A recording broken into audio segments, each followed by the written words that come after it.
انا انزلناہ فی لیلۃ القدر.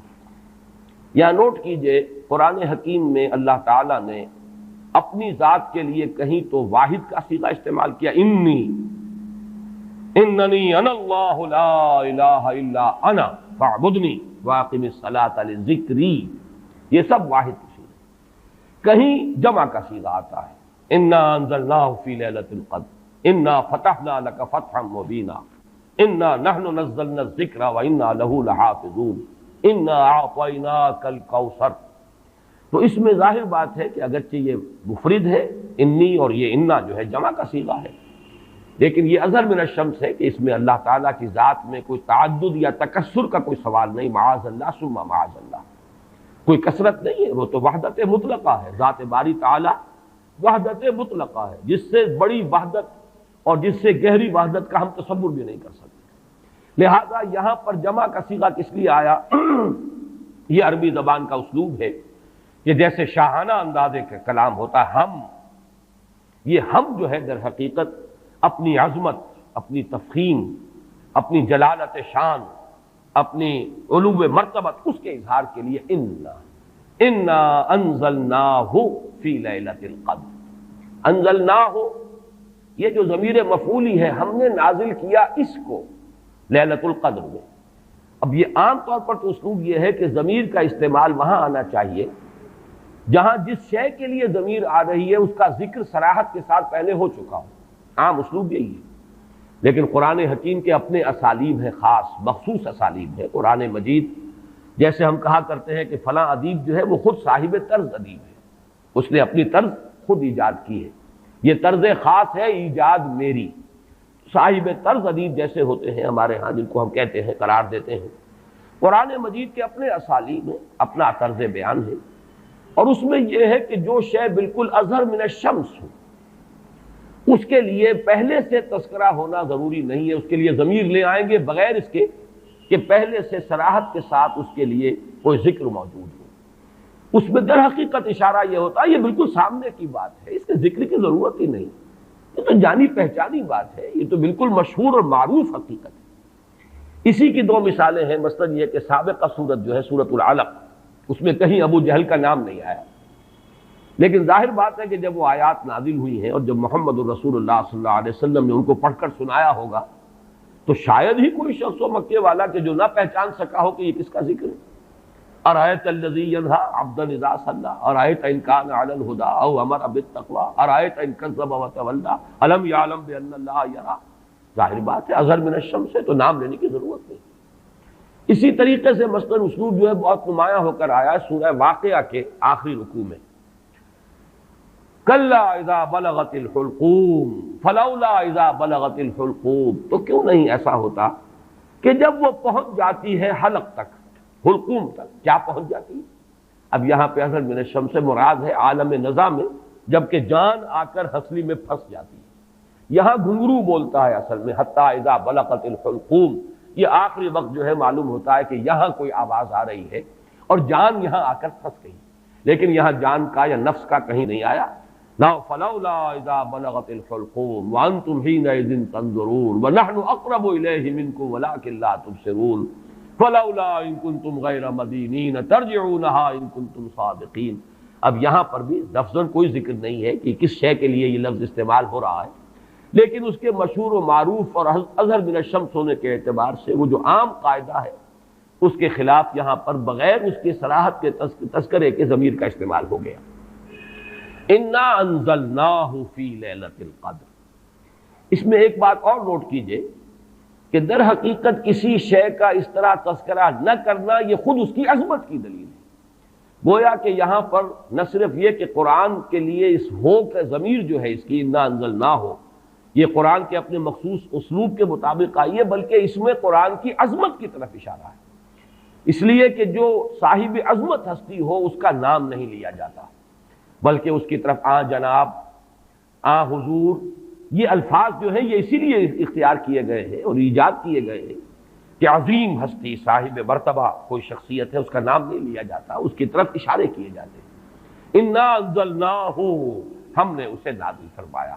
معلوم یہ ہوا کہ اس میں عظمت قرآن کی طرف بھی ایک اشارہ کیا جا رہا ہے. پھر اس میں عظمت قرآن جو ہے اس کے دو اور اسلوب ہیں جو اس میں سامنے آئے. انا انزلناہ فی لیلۃ القدر، ہم نے خود نازل کیا اس کو. حالانکہ ہمیں معلوم ہے کہ یہ نزول جو ہوا ہے محمد رسول اللہ صلی اللہ علیہ وسلم پر بواسطہ ملک ہوا ہے، جبرائیل کے ذریعے سے. فإنہ نزلہ علی قلبک، اس نے نازل کیا اس قرآن کو اے نبی آپ کے دل پر. نزل بہ الروح الامین علی قلبک، اس کو لے کر نازل ہوئے یا اس کو نازل کیا ہے روح الامین نے. تو معلوم یہ ہوا کہ فرشتہ درمیان میں ہے، لیکن یہ جیسے کہ کہا گیا انہ لقول رسول کریم ذی قوت عند ذی العرش مکین مطاع ثم امین. یہ سورہ تکویر میں یہ مضمون آ چکا ہے، اور آج کئی مرتبہ اس سورت کا نام ہم نے لیا ہے 4 سوروں کی تعین کے ضمن میں.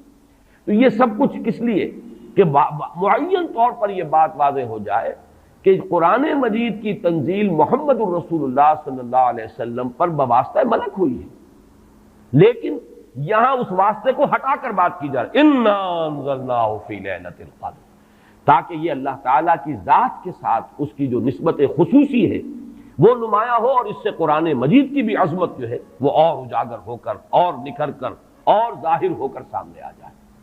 اسی طریقے سے اس کا ایک اور اسلوب بھی ہے کہ وقت نزول جو ہے لیلۃ القدر، جبکہ ہم نے اسے نازل کیا ہے لیلۃ القدر میں، اور پوری سورت جو ہے اب اس لیلۃ القدر کی عظمت پر جو ہے گفتگو کر رہی ہے. اس میں بھی گویا کہ نزول قرآن جو ہے اس کے لیے لیلۃ القدر کا انتخاب یہ بھی عظمت قرآن کے بیان و اظہار کا ایک اسلوب ہے. انا انزلناہ فی لیلۃ القدر. اس میں اب تیسری بحث جو ہماری ہے وہ یہ ہے کہ انزال اور تنزیل کا فرق. یہ بارہ میں عرض کر چکا ہوں کہ باب افعال سے مصدر آئے اور پھر باب تنزیل سے اسی مادے سے اگر مصدر آئے تو ان میں فرق کیا ہوتا ہے. باب افعال میں کسی کام کا دفعتن کر دینا، ایک ہی مرتبہ یک بارگی جسے ہم کہتے ہیں کام کو مکمل کر دینا. باب تفعیل میں تدریجن، یہ تدریج خود جو ہے تفعیل کے وزن پر ہے، تدریجن تھوڑا تھوڑا کر کے کسی کام کو بڑے اہتمام کے ساتھ. اس لیے کہ جب اہتمام ہوتا ہے اور جب اس کی خاص توجہ ہوتی ہے تو رفتار کم ہو جائے گی، اور جب کہیں کسی کام کو بس تیزی سے کر دیا جائے تو پھر اتنی توجہ کی ضرورت نہیں ہوتی. اس میں مثال جو ہے بہت نمایاں اعلام اور تعلیم. اعلام کے معنی خبردار کر دینا، بتا دینا، بس بتا دیا. اب تمہاری سمجھ میں آیا ہے تو آیا ہے، نہیں آیا تو نہیں آیا. اگر آیا ہے تو ٹھیک ہے، نہیں آیا تو دفع ہو جاؤ. ہمارا کام تھا بتا دینا، ہم نے بتا دیا، یہ اعلام ہے، بتا دیا اعلام. تعلیم، تعلیم ہے ذہن نشین کرنا، اتارنا، بٹھانا، سمجھانا، تھوڑا تھوڑا کر کے بٹ بائی بٹ. پھر یہ دیکھنا کہ یہ بات سمجھ میں آ گئی تو اگلا قدم، یہ بھی اگر سمجھ میں آ گئی تو اگلی بات. یہ تعلیم ہے. تو اسی طریقے سے جو اعلام اور تعلیم کا فرق ہے وہی فرق ہے انزال اور تنزیل کا. اور یہ الفاظ دو قرآن مجید میں اگرچہ کہیں کہیں استثناءات ہیں، لیکن آپ کو معلوم ہے کہ یہ تو اصول ہے دنیا میں ہر جگہ پر، ایکسیپشنز پروو دی رول. اگر کہیں استثناءات آ جائیں تو اس سے قانون جو ہے اور کلیات ٹوٹتے نہیں ہیں بلکہ اور مؤکد ہو جاتے ہیں. تو یہ بات نوٹ کر لیجئے کہ استثناءات تو اگرچہ ہیں انزال اور تنزیل کے استعمال میں، لیکن یہ کہ بالعموم یا یوں کہیے کہ قانون کے طور پر، ایک کلیے کے طور پر انزال کا لفظ آتا ہے قرآن مجید کا نزول یا تو آغاز نزول جو ہوا محمد الرسول اللہ صلی اللہ علیہ وسلم پر، یا پورے قرآن کا نازل کیا جانا لوح محفوظ سے سمائے دنیا تک، کیونکہ یہ دفعتن ہوا ہے، پورا قرآن ہے کہ جو نازل کر دیا گیا. یہ دونوں آراء جو ہیں ہمارے ہاں مفسرین کے ہاں موجود ہیں. امام شعبی کی رائے یہ ہے کہ انا انزلناہ فی لیلۃ القدر سے مراد یہ ہے کہ اس کا آغاز نزول ہوا ہے لیلۃ القدر میں. حضرت عبداللہ ابن عباس رضی اللہ تعالی عنہما، اور ظاہر بات ہے کہ ان کی رائے بہت زیادہ اہمیت کی حامل ہے، وہ حبر الامہ ہے، ان کے بارے میں حضور کی خصوصی دعا ہے اللہم فقہہ فی الدین وعلمہ التاویل. اے اللہ اس نوجوان کو دین کا فہم اور تفقہ عطا فرما اور اسے تعویل اور تفسیر کا علم جو ہے بالخصوص وہ عطا فرما. تو حضرت عبداللہ ابن عباس اسی وجہ سے رضی اللہ تعالی عنہما حبر الامہ، حبر کہتے ہیں بہت بڑے عالم کو، حالانکہ وہ نوجوان تھے، لیکن یہ کہ ان کی رائے یہ ہے کہ اس سے مراد یہ ہے کہ پورا قرآن حکیم لوح محفوظ سے سمائے دنیا تک لیلۃ القدر میں نازل کر دیا گیا. یہ کام دفعتاً ہوا، اسی لیے لفظ انزال آیا ہے. وہ لیلۃ القدر کا تذکرہ ہو رہا ہے تو انا انزلناہ فی لیلۃ القدر. پھر یہ کہ رمضان مبارک میں وہ لیلۃ القدر ہے تو شہر رمضان الذی انزل فیہ القرآن. یہاں پر جو مجہول کا صیغہ آیا وہی باب افعال سے آیا ہے. لیکن حضور پر جو قرآن کا نزول ہوا ہے تو سب کو معلوم ہے کہ 22 برس میں اس کی تکمیل ہوئی ہے، تھوڑا تھوڑا کر کے نازل ہوا ہے. پہلی آیتیں 5 نازل ہوئی جو ہم پڑھ چکے ہیں پچھلے درس میں. اس کے بعد 7 آیتیں نازل ہوئی سورہ نون کی. اس کے بعد 7 آیتیں نازل ہوئی سورہ مزمل کی. اس کے بعد 7 آیتیں نازل ہوئی سورہ مدثر کی. اس کے بعد 7 آیتوں پر مشتمل نازل ہوئی سورہ فاتحہ. اس کے بعد 5 آیتیں پر مشتمل سورت نازل ہوئی سورۃ اللہب.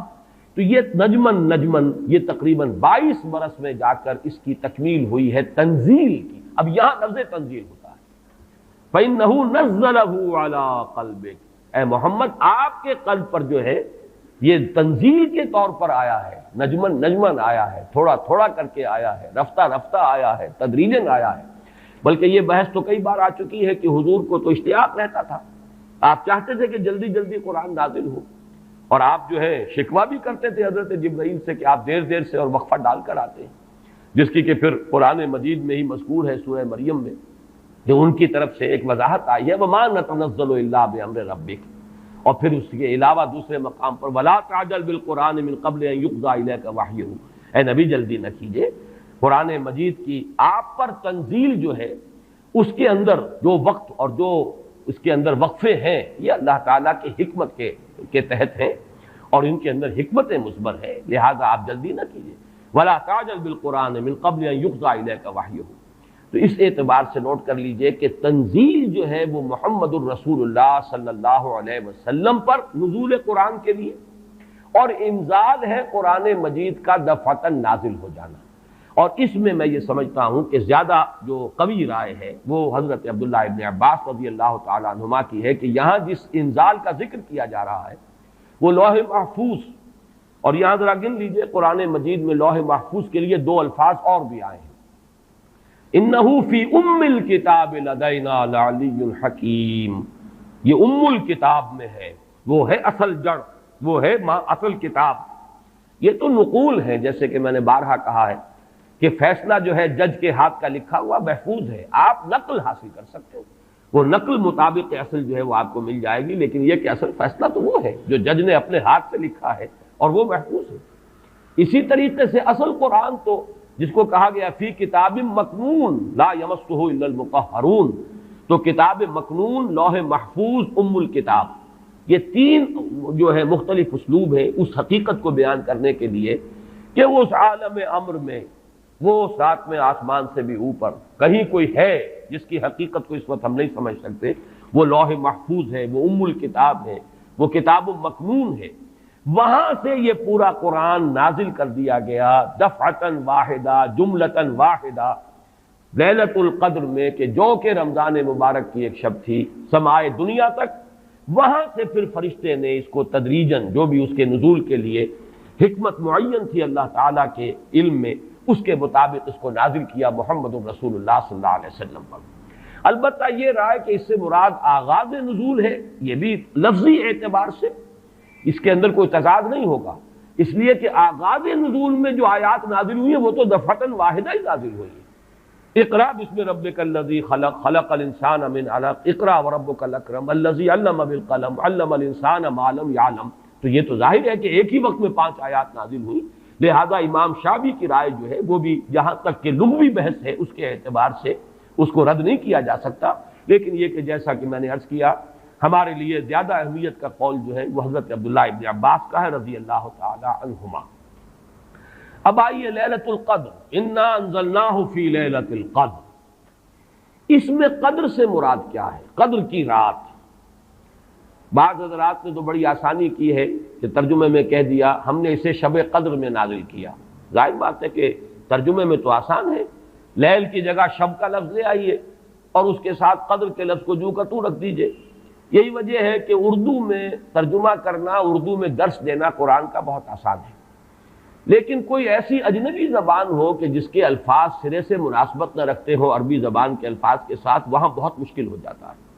اب اگر آپ انگریزی میں ٹرانسلیٹ کریں گے اس کو تو آپ کو کوئی مفہوم معین کرنا پڑے گا، کوئی ایک لفظ سلیکٹ کرنا پڑے گا، آپ قدر کے لفظ کو تو وہاں پر ریٹین نہیں کر سکتے، تو بہت مشکل ہو جائے گا ان زبانوں میں۔ چونکہ ہماری زبان جو ہے اس میں تو اکثر و بیشتر اصطلاحات جو ہیں وہ تو قرآن مجید کی جوں کی تو منتقل ہو گئی۔ تقویٰ کا لفظ ہے تو جوں کا تو ہے، ایمان کا لفظ ہے تو جوں کا تو ہے۔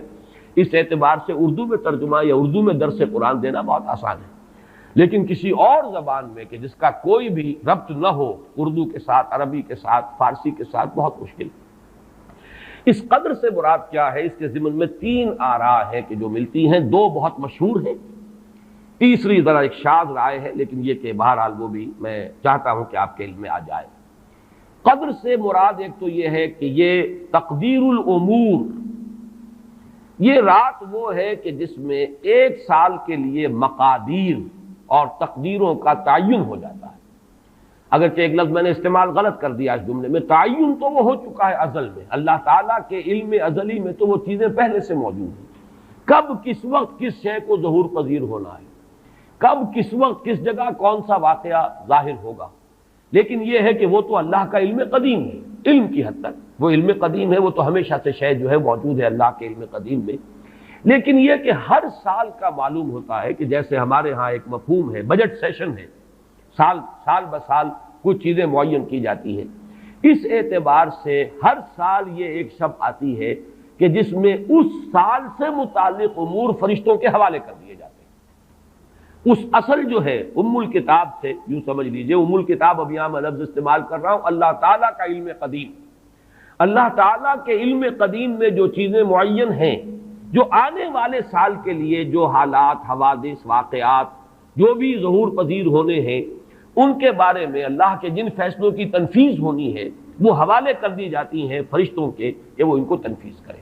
یہ گویا کہ تقدیر کی رات ہے، لیلۃ القدر، یعنی وہ رات جس میں تقدیر الامور، تمام معاملات جو ہیں ان کا معاملہ طے کر دیا جاتا ہے۔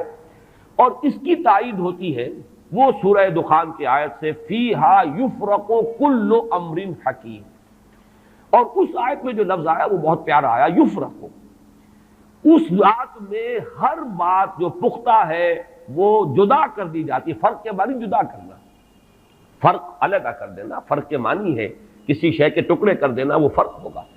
فرقوا دینہم، انہوں نے اپنے دین کے ٹکڑے کر دیے۔ کسی شے کو، کسی جز کو کل سے جدا کرنا، یہ فرق ہوگا۔ تو معلوم ہوا فیہا یفرق کل امر حکیم۔ میں آج سوچ رہا تھا تو انگریزی کا ایک لفظ بہترین ذہن میں آیا، ایشو ہو جانا، ایک شے ایشو کر دی جاتی۔ اب یہ آرڈرز ایشو ہو گئے، طے ہیں علم قدیم میں، اللہ تعالیٰ کا وہ علم قدیم جو ازلی ہے اس میں تو وہ چیزیں ہیں، لیکن اس سال کے لیے وہ آرڈرز ایشو کر دیے گئے۔ فیہا یفرق کل امر حکیم امرا من عندنا، ہمارے پاس سے ان معاملات کا معاملہ جو ہے فیصلہ ہوتا ہے، کوئی اور طاقت نہیں ہے فیصلہ کرنے والی، وہ فیصلے ہمارے ہی ہیں، ہمارے ہی پاس سے وہ فیصلے جو ہیں صادر ہوتے ہیں۔ لیکن یہ کہ اس شب میں لیلہ مبارکہ اسے کہا گیا، انا انزلناہ فی لیلۃ مبارکۃ انا کنا منذرین فیہا یفرق کل امر حکیم امرا من عندنا انا کنا مرسلین، وہ ہمارے پاس سے وہ فیصلے جو ہیں وہ صادر ہو کر اور حوالے کر دیے جاتے ہیں۔ گویا کہ آپ جیسے کہتے ہیں آرڈر ایشو ہو گئے، آپ کے تبادلے کے یا آپ کی ترقی کا جو حکم ہے ایشو ہو گیا۔ تو یہ گویا کہ یہ 1 سال کا معاملہ، اور اس کے ساتھ ہی نوٹ کر لیجئے قرآن حکیم میں معلوم ہوتا ہے کہ اللہ تعالیٰ کے ہاں سے یہ فیصلے جو ہیں قضاء و قدر کے، اور جو بھی اللہ کے احکام ہیں ان کی تنفیذ، تدبیر امر، اس کے لیے بھی کئی لیولز معین ہیں۔ چنانچہ سورہ سجدہ میں جو فرمایا گیا ہے وہ تو یہ ہے کہ 1000 سال کا معاملہ طے ہو جاتا ہے۔ یدبر الامر من السماء الى الارض ثم يعرج الیہ فی یوم کان مقدارہ 1000 سنۃ مما تعدون، تمہاری تعداد اور تمہاری گنتی اور تمہارے حساب اور تمہاری تقویم سے جو 1000 سال بنتے ہیں، اللہ تعالیٰ کی تدبیر امر اس کے حساب سے ہوتی ہے، اور پھر اس کی تکمیل کے بعد پھر ملائکہ جو ہے اس کی جو رپورٹ ہے وہ لے کر اللہ تعالیٰ کے حضور میں حاضر ہوتے ہیں۔ یہ کہا جا سکتا ہے کہ جیسے ہم یہ سمجھتے ہیں کہ 7 آسمان ہیں، ان 7 آسمانوں کے ساتھ اللہ تعالیٰ کا یہ جو تدبیر امر کا معاملہ ہے کہ جو سمائے دنیا ہے اس پر وہ سالانہ ایشو ہو رہے ہوں احکام قضاء و قدر کے، اور وہی ہے کہ جو پھر اس سال کے دوران ان کی تنفیذ ہو جاتی ہے، اور اگر اس سے آگے 100 برس کی کوئی پلاننگ ہے تو وہ دوسرے کہیں آسمان پر ہو، اور اس سے اوپر اگر کوئی 1000 برس کی پلاننگ ہے تو وہ اس سے کہیں اوپر کے آسمان پر ہو، اور اگر اس سے اوپر 10,000 برس کی کوئی پلاننگ ہے تو اس سے اوپر کے آسمان پر ہو۔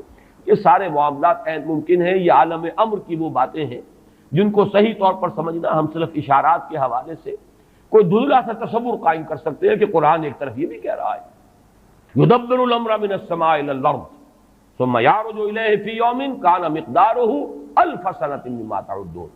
سورہ معارج میں یہ بھی ہے تعرج الملائکۃ والروح الیہ فیہا، اس میں فی یوم کان مقدارہ 50,000 سنہ، 50,000 برس کا بھی ایک دن ہے اللہ کا۔ تو ہو سکتا ہے کہ ان تمام مختلف درجہ بدرجہ جو تدبیر امر کے فیصلے اللہ کی طرف سے حکمت الہی اور علم الہی سے جن چیزوں کا کہ ایشو ہو رہا ہو، جس کے کہ احکام صادر ہو رہے ہوں، وہ بھی درجہ بدرجہ ہوں، اور یہ جو ہے سمائے دنیا پر یہ ایک سالانہ جو ہے نظم اس کا قائم ہو، اور اس کے حوالے سے فرشتوں کو جو اس دنیا کے فرشتے ہیں جو یہاں پر تنفیذ امر کی جو خدمت ہے اس پر مامور ہیں، ان کے حوالے کر دیے جاتے ہیں۔ تو ایک رائے تو میں نے عرض کی کہ قدر سے مراد تقدیر، کہ یہ رات جو ہے تقدیر الامور کی رات ہے، تمام جو امور ہیں ان کے مقادیر، ان کی تعیین، ان کے بارے میں اللہ تعالیٰ کے احکام جو ہے ان کا ایشو ہو جانا۔ ایک رائے یہ ہے کہ یہ قدر سے مراد ہے قدر و منزلت، اونچا رتبہ، علو شان، منزلہ اور شرف۔ اب اس کی تائید ہوتی ہے، معلوم ایسا ہوتا ہے کہ یہ دونوں باتیں تو بیک وقت جو ہے مراد ہیں، اسی لیے میں نے کہا یہ دونوں اقوال بہت مشہور بھی ہیں، اور میرے نزدیک یہ دونوں ہی اس میں یہ ذو معنیین لفظ کے طور پر یہاں استعمال ہوا، یہ دونوں ہی مراد ہیں۔ یہ رات خود اپنی جگہ پر بھی بجائے خود، جسے ہم کہتے ہیں بجائے خود بھی بہت قدر و منزلت کی رات ہے، اور اس شب میں 1 سال کے معاملات جو ہیں وہ فرشتوں کے حوالے کر دیے جاتے ہیں۔ اس اعتبار سے اس کو کہا گیا لیلہ مبارکہ، انا انزلناہ فی لیلۃ مبارکہ، یہ خود مبارک ہے، اس کے اندر برکتیں ہیں، اس کے اندر عظمت ہے، اس کی اپنی شان بلند ہے، علو مرتبت کی حامل ہے یہ رات۔ یہ دو مفہوم جو ہیں جب تو میں نے جیسا کہ عرض کیا یہ تو بہت کثرت کے ساتھ ہیں اور یہی زیادہ مشہور بھی ہیں، بلکہ ان کے ضمن میں دوسری بات کے ضمن میں ایک نقطہ ترازی کے درجے کی بات ہے، لیکن بات چونکہ حسین ہے وہ میں آپ کو سنا رہا ہوں۔ ابو بکر وراق ہے جنہوں نے اس میں نقطہ پیدا کیا ہے کہ یہ لیلہ قدر اس لیے ہے لأنه نزل فيها کتاب ذو قدر على لسان ملک ذی قدر على امت لها قدر۔ یہ 3 انہوں نے قدر جمع کیے ہیں کہ یہ اس لیے اس کو لیلۃ القدر کہا گیا کہ ایک طرف تو یہ کہ اس میں وہ کتاب نازل ہوئی جو بڑی قدر و منزلت والی کتاب ہے، ثانیاً وہ اس فرشتے کی زبانی نازل ہوئی کہ جو بہت قدر و منزلت کا ذی قوت عند ذی العرش مکین مطاع ثم امین، پھر اس امت کے لیے اس کی تنزیل ہو رہی ہے جس کی بڑی قدر و منزلت ہے اللہ کے ہاں۔ اور شاید اسی وجہ سے وہ کہتے ہیں جناب وراق کہ شاید اسی وجہ سے لفظ قدر جو ہے اس سورہ مبارکہ میں 3 مرتبہ آیا ہے، انا انزلناہ فی لیلۃ القدر وما ادراک ما لیلۃ القدر لیلۃ القدر خیر من الف شہر۔ لیکن جیسا کہ میں نے عرض کیا ہے یہ بس ایک نقطے کے حد تک ہے، ایک دلچسپ نقطہ ہے، میں نے اس کا تذکرہ کر دیا ہے۔ ایک تیسرا مفہوم جو شاذ ہے جو لیا گیا قدر سے، کہ قدر کا ایک مفہوم ہے تنگی کا بھی، جیسے کہ سورۃ الفجر میں ہم پڑھ چکے ہیں فَأَمَّا الْإِنسَانُ إِذَا مَا ابْتَلَاهُ رَبُّهُ فَأَكْرَمَهُ وَنَعَّمَهُ فَيَقُولُ رَبِّي أَكْرَمَنِ وَأَمَّا إِذَا مَا ابْتَلَاهُ فَقَدَرَ عَلَيْهِ رِزْقَهُ فَيَقُولُ رَبِّي أَهَانَنِ۔ انسان کا معاملہ عجیب ہے کہ جب اس کا رب اس کا امتحان لیتا ہے، اسے آزماتا ہے، نعمتیں دے کر، عزت دے کر، تو کہتا میرے رب نے مجھے عزت دے دی، اور جب اس کا رب اس کو آزماتا ہے اس پر رزق کو تنگ کر کے، تو وہ کہتا میرے رب نے مجھے ذلیل کر دیا۔ تو یہاں پر جو تنگی کا مفہوم ہے قدر میں، تو ایک مفہوم یہ لیا گیا ہے کہ یہ لیلۃ القدر لیلۃ الضیق ہے، اور یہ اس لیے کہ اس زمین پر اتنی کثرت سے، اتنی کثیر تعداد میں فرشتے نازل ہوتے ہیں کہ تنگی پیدا ہو جاتی ہے۔ اب ظاہر بات ہے کہ یہ اس عالم ارواح کے ساتھ مناسبت رکھنے والے لوگ جن کی اپنی روحیں جو ہیں وہ اس درجے لطیف ہوں کہ کچھ مناسبت ان کو پیدا ہو گئی ہو، صرف ان کا ایک ادراک ہو سکتا ہے، باقی یہ کہ جہاں تک لفظ کا تعلق ہے اس میں اس کی گنجائش موجود ہے۔ تو لیلۃ القدر کے 3 مفہوم ہوئے، جن میں سے 2 جو ہے پہلے وہ تو باہم جمع بھی ہو سکتے ہیں، ذو معنیین لفظ کی حیثیت سے اس کا استعمال ہو سکتا ہے۔ اس میں تمام مقادیر اور تمام تقدیروں کا گویا کہ اللہ تعالیٰ کی طرف سے صدور ہو جاتا ہے، ایشو ہو جاتے ہیں تمام احکام آئندہ سال کے لیے۔ دوسرے یہ کہ یہ خود اپنی